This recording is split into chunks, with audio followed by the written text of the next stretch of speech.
Hi YouTube, and this is JTrain997, and I'm back this time with my review of the DC Universe Classics Wave 12 Iron. Now, this is the first character we're getting from the line of figures, well, that will end up being the Team of the Metal Men. Of course, we're getting Iron now, and I forget if it's Wave 13 or 14, but we're getting Gold next.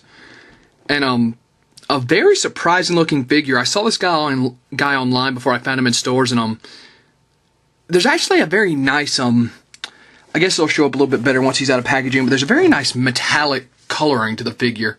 Of course, up here it says die-cast parts, and there's actually some more warning labels than usual. I mean, look at all those warning labels. You know this is going to be an awesome toy.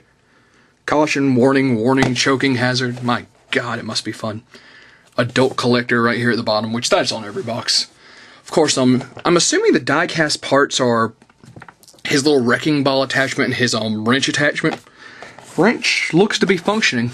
Of course, there's buttons down here. Of course, onto the back of the packaging. Up here you have Iron. Down here his little bio bit says, Professor Will Magnus invented the Responsometer, a microcomputer capable of imbuing pure elements with a semblance of life, intelligence, and emotion. Implanting samples of gold, iron, lead, tin, and mercury with their own responsometers, Magnus watched the metals take on humanoid shape and personalities. Iron quickly emerged as the backbone of the team, and all the challenges the metal men take on, Iron's super strength and ability to withstand tremendous punishment put him in the front line of action. Stats: first appearance showcase number 37, 1962, real name Iron. Occupation: member of the Metal Men. Base of operations: Magnus Labs. Special abilities: super strong, able to assume unlimited shapes. Down here, the rest of the characters in the wave, which were Eclipso, the Spectre, Copperhead, Dr. Midnight, the Sad, Mary Bats, and Iron. Over here, Darkseid when he's finished. So, I'm actually looking forward to this guy quite a bit. Let's pull him out of packaging. And here we have Iron out of packaging. Now, let's get his button out of the way really quick. Of course, you can see here. Once again, not crazy about the buttons, but they didn't take anything away to give it to us, so yeah, it's just a little something extra. Of course, I have Iron here with wearing both of his arm attachments. I gotta say right off the bat, though, this figure's joints are very loose, which is really disappointing to me because I figured with die-cast parts, if anything, he would be hard to move. But I really can't tell what on this guy's supposed to be die-cast. Nothing really feels any heavier than usual, so I really got nothing. Both of these attachments fit on well. The wrecking ball kind of throws him off balance with his wobbly joints. That's kind of an issue, but as you can see, it's not a huge deal. He can be posed with it. You can see there how his hand kind of fits down into it. It comes right off. It's a plastic chain, or appears to be plastic at least. So, pretty nice. There's actually some nice detail all around this thing. So that being said, let's go on to his wrench, which I was right, does function. Little by little. You can see there. So, very nice that such a small detail got put in. Of course, and once again, some very nice detail on the wrench. And now let's get on to Iron, which, even despite his wobbly joints, has some amazing detail on him. Of course, let's get a look at that face sculpt in there. Like I said, there's just a great paint job on this guy. Some very nice metallics, colors. I mean, as far as detail, this guy shines as what DC Universe can do. Let's go on to the backing. Of course. Actually, my main problem with the loose joints is his legs. As you can see here, they're just unreasonably loose, and this is straight out of packaging. I haven't been messing around with the guy that much. So I'm really disappointed with that. Plus, his leg bends at this crazy angle. So, that's kind of strange. But, from the knees down, he's wobbling all over the place. Which isn't to say he can't be stood up, but it does seem to be one of those issues that'll get worse with time.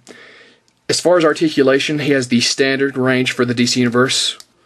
The tiniest bit hindered by the fact that he has such a large covering on his body. Especially, the only major hindrance is what I mean to say, is when you get down to his legs, they can only come up to about here, go forward to about here. Once again, some crazy poses on these knee joints. Go back to about here.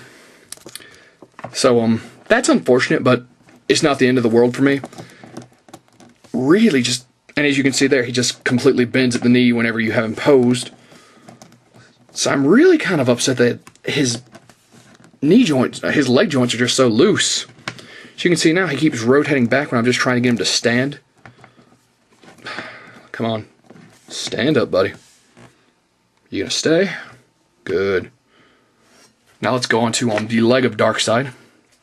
As you can see here, and even with Darkseid, unusually loose foot.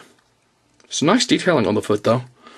So, yeah, I don't think that Darkseid's foot being loose has anything to do with Iron or the fact that he's very loose in the legs.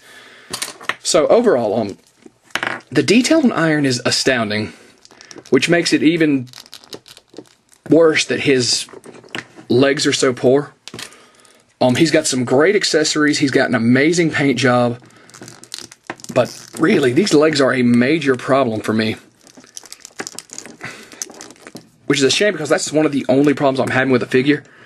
I'm really looking forward to the other Metal Men if they get the same treatment as Iron. I just really hope we get some better legs on them. So, that being said, let's make sure his wrench is on here good and tight. Get him posed. This is one of those guys that's going to need a base, I can already tell. Come on. Now the Wrecking Ball's making him top heavy. And backing him up. So as you can tell, there's a lot of fight with this guy to get him to stand with the weak knees. Now this may be just my figure. I'm sure there's some examples out there. Because I'm sure if this was a major problem, I would have heard it by now. So this is probably just bad luck in my personal opinion. But I'm still just such a major quality control issue I really wish would have been taken care of. So this is J-Train 997. There's some amazing detail on Iron. There's some amazing accessories, but the legs are unexcusable. And I'll see you soon, YouTube.